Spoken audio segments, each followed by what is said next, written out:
Hey, Ophi, Secret 13. Happy New Year! It's freaking January. January 2024, and it all feels the same fucking way.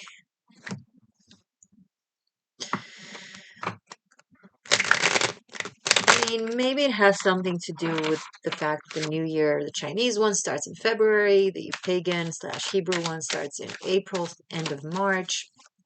I mean, those who make sense. But okay, Gregorian calendar, let's start it now in the time that makes the least sense. We're still wrapping up. We're still in the dead of winter. It's not a new beginning. It's like the epitome of the shedding. It's like the burial before the revival. This makes no sense. I just say Happy New Year because, everybody does and it's a reason to party. Yay. But really, it all just feels like last year. Or maybe it's just me. It could be.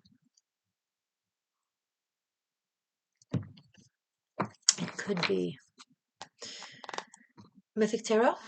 Love it.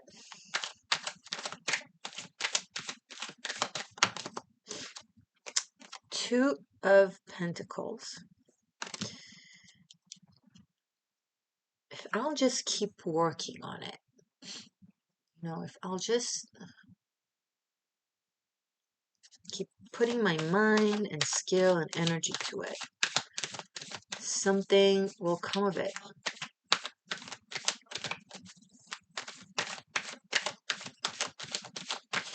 Or you got to make the decision that is in alignment and work on that. Because if you keep putting energy in something that is not in alignment with you, it's just not going to work.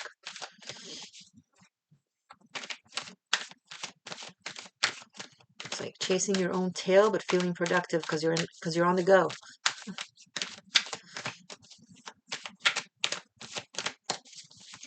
Oh, the Hermit. Take some time, Ophiuchus. Take a moment to ask yourself the questions, the real in-depth questions. And the clear answers that you have, put them on paper, and that's a part of your roadmap. And once you're done asking all the relevant questions and answering all the relevant answers and having them in front of you, make a plan in accordance. The answer is not outside of you. This feels like a situation that is like annoying, where the universe doesn't necessarily shows you road signs or guidance, exterior guidance with signs, with events, because you're guided to find the answers within you, to define your own path. This is, believe it or not, this is a promotion, a spiritual promotion. You're like, you don't need spirit to tell you where to and what. You're in a position where you get to call the shots for you. It could be a sign of entering Dharma. Difference between karma and dharma. Karma is the cause and effect, the results of our doings. This lifetime and a past lifetime doesn't matter. You know this, I don't need to tell you this. But dharma is when you step out of the cycle of karma, of the samsara wheel, as they call it in Buddhism. I apologize. And someone out there is like, what do you mean as they call it in Buddhism? Buddhism created that term. Actually, Judaism also believe in reincarnation. Judaism is a little bit older. Sorry, I know people don't like hearing it when I say, "Oh, Judaism had it first." It's theological, it's historic, it's factual. Why people who get upset over this, you should ask yourself, why does it upset you?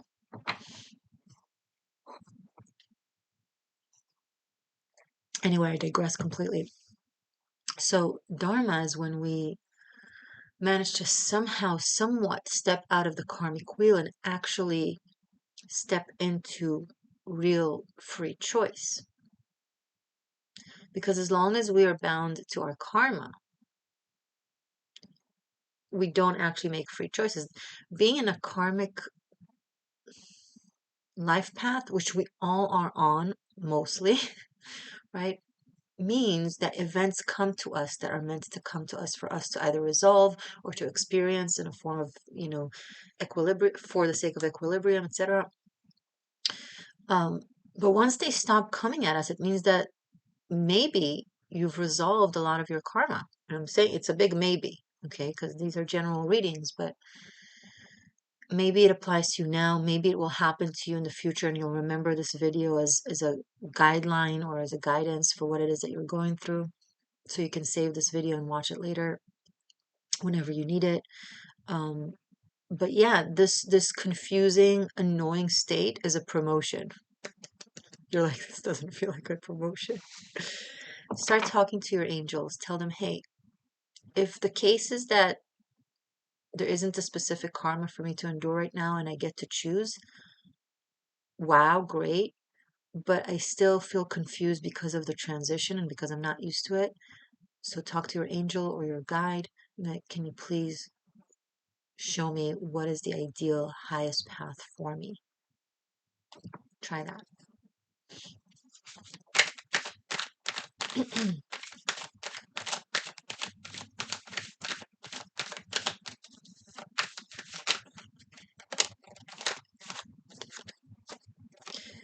5 of Wands.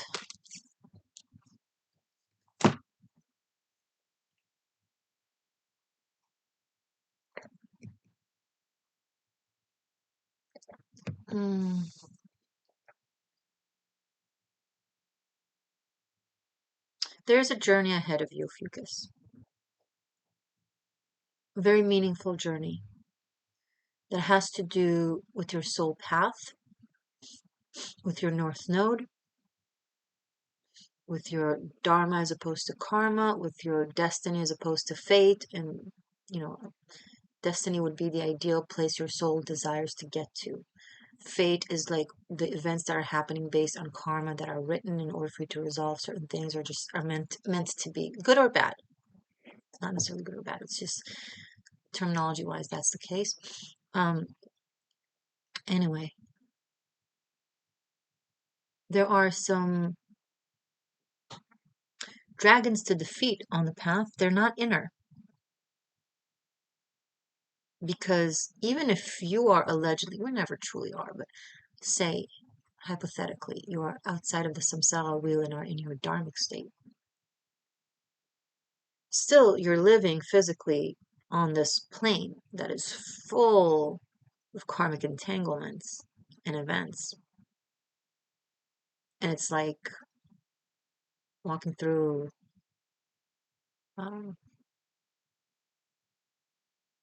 what do you call it?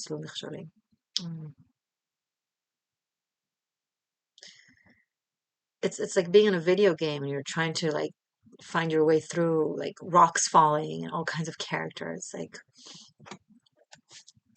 it's still hard. It's still challenging.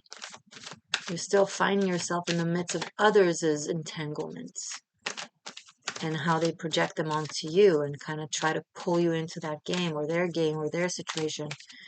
And that will be the challenges that you'll need to overcome and through. Don't don't don't entangle yourself in extra karma and other people's karmas that you just stumble upon, right? There's a situation that happens to you, it's uncomfortable or maybe even unfair. Do the best you can in it, but don't warp yourself in it and get overly into the drama. Just do the best you can, in way of not being a doormat, and just move on. Just forgive and move on. And don't stay there mentally, physically. Just, okay, I've stumbled into this. This was uncomfortable. Maybe it was coincidental and outside of me, and maybe it's part of my karma. Either way, don't stay stuck in it. Two of Swords is going to get confusing, but which one is mine and which one is theirs, and how do I tell the difference?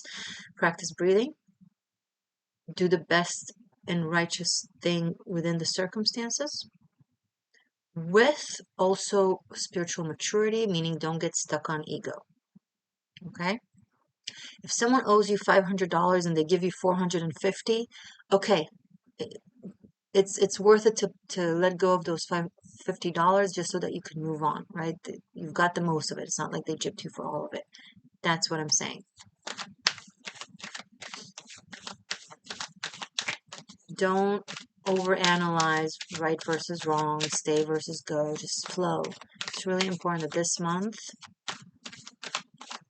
it's an in-between time, you know? Pluto is moving, Capricorn goes into Aquarius, and regardless of anyone's placements, it's a big collective transition, right? Pluto was in Capricorn for 14 years, it's going to move into Aquarius for 20 years. Both Capricorn and Aquarius are Saturn ruled. It's heavy stuff. We're just halfway through as a collective when it comes to karma, to this karmic cycle and the path to expansion of Earth's consciousness and humanity's with it, you know? So just take it easy. You can't figure it all out. Uranus will move direct in Taurus on the 27th. Cool. That's probably going to be a messy transition as well.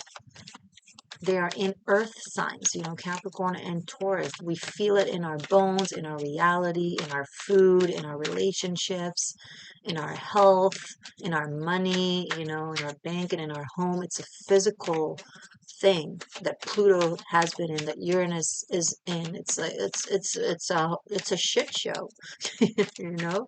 So don't try to make sense of all of it. The moon, but you're trying to make sense of all of it. Okay, just you do you, boo. What do you want me to tell you? It's gonna drive you mad.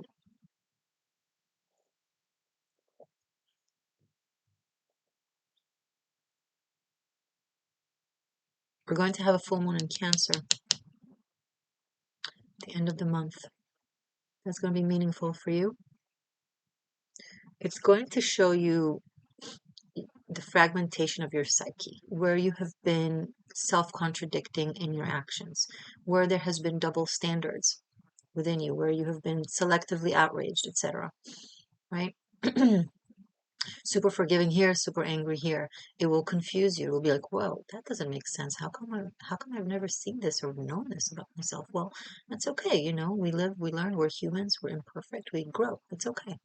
Um, just practice self-love, okay? Be aware of it, acknowledge it, learn about yourself, figure out how you're going to try to mitigate and integrate polarities in a way that is balanced and aware. Don't be mad at yourself.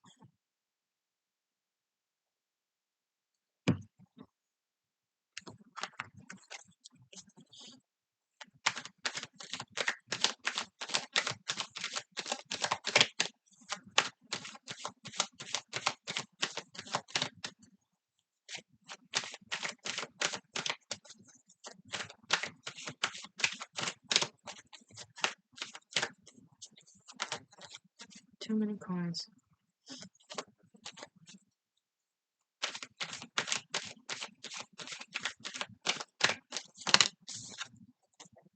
Queen of Cups.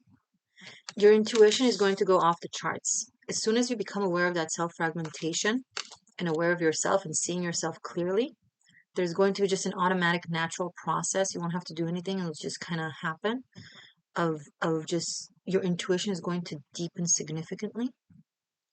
Psychic awareness is going to grow. This dissonance could have been serving as a blockage to your intuition or any psychic abilities. So now that you're aware of it and starting to work through it, it's like it has, you know, that those gifts or those or the sight has room to just be, you know.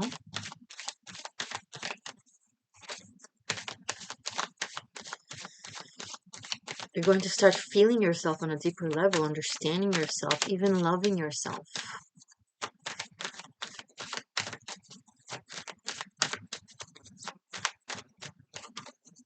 Ophiuchus, January 2024. 10 of Wands.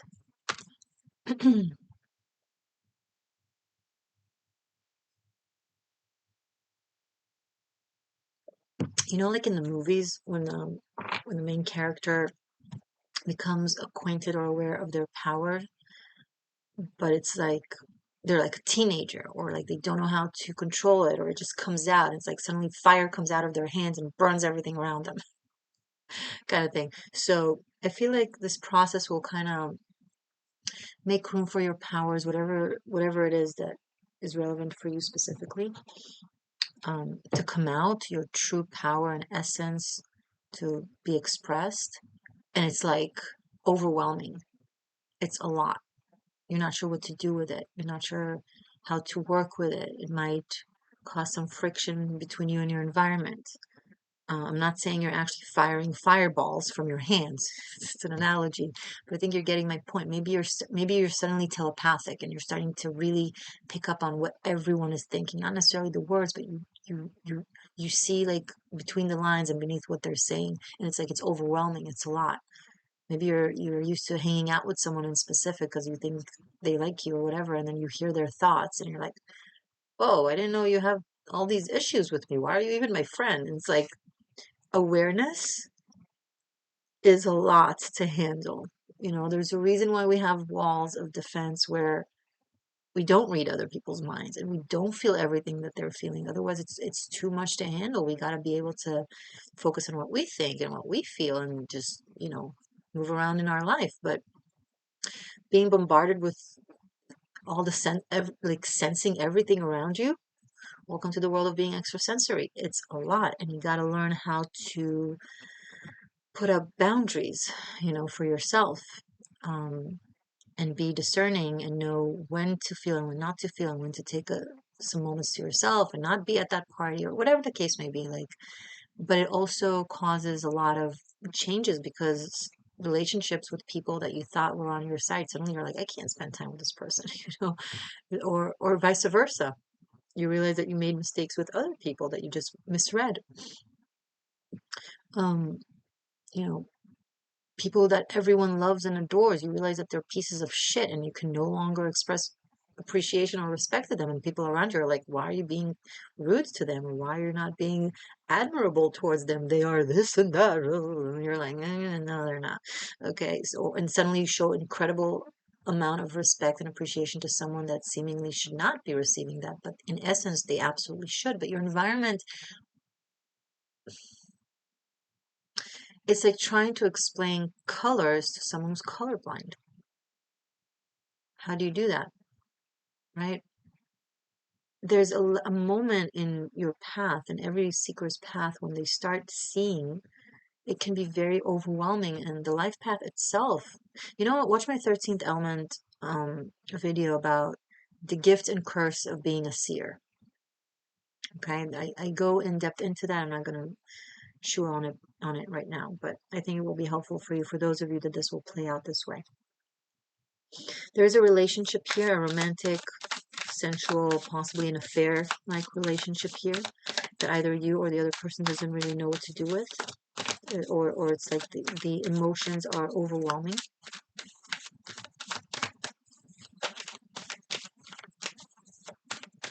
Ophiuchus. Show me more, please, for this. Ophiuchus. Okay. Oh, whoa. Huh. Four of Swords. Queen of Pentacles, King of Pentacles, and 10 of Cups. Wonderful. And wrapping up with the Judgment. Okay.